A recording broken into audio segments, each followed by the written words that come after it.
A long time after God had created the world and made man and all the animals and birds, he noticed that people were no longer kind to each other and that they didn't obey God anymore. So he was angry. But God did see one man in the world who was kind and good and who obeyed the Lord's word. This man was Noah. So God appeared to Noah and he let him hear his voice. And the Lord said, "Behold, I will cause it to rain upon the earth 40 days and 40 nights. I will bring a flood the earth to destroy all flesh, and everything that is in the earth shall die." But God told Noah to build an ark and to take 2 of every animal in it with him to keep alive during the storm. And when Noah had heard God's voice, he was grateful, and he set to work right away to build the ark. This was a great boat with many, many rooms in it.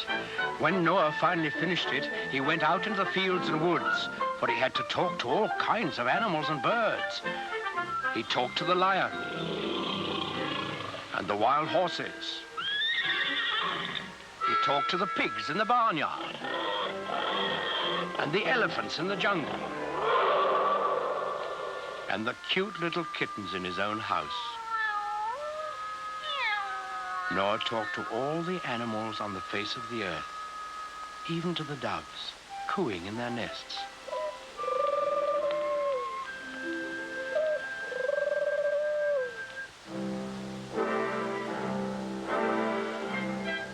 And Noah picked a mother and a father of each kind of animal and bird, and he told them to come to the ark. Well, when they were all gathered there, you can imagine what kind of a noisy crowd poor Noah had on his hands.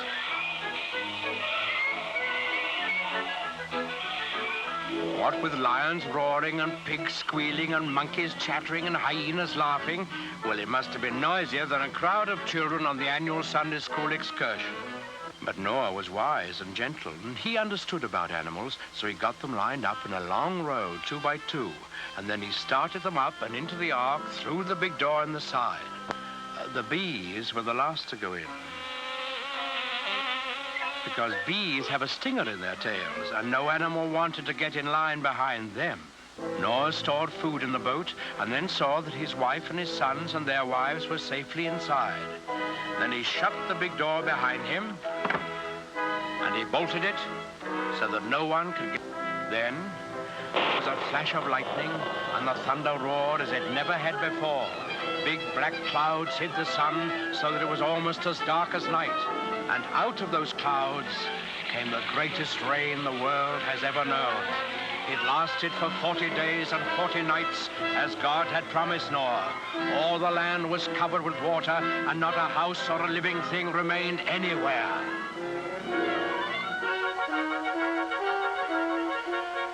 But Noah's ark floated on the surface of the waters, and he and his family and the animals who were in the ark with them were saved. On the 40th day, the rain stopped and the sun came out. The waters that had covered the earth began to flow back into the oceans and the rivers, and the ark came to rest on the peak of a mountain. But Noah wasn't quite sure that there was enough dry land for all his animals to live on. So he took one of the doves and let it fly out of the window. In a little while, it came back, and in its beak, the dove carried the branch of an olive tree. Noah knew that this must be a sign from God that he had restored quiet and peace to the world. So he opened the door of the ark, and he and his family and all the animals came out on the dry land, and they praised God and thanked him. Then the Lord appeared again to Noah. He promised him that he would never again send a flood to destroy the earth. And he sealed that promise with a beautiful symbol, which he set in the sky for all of us to see. That symbol, the token of God's everlasting faith in man, is the rainbow.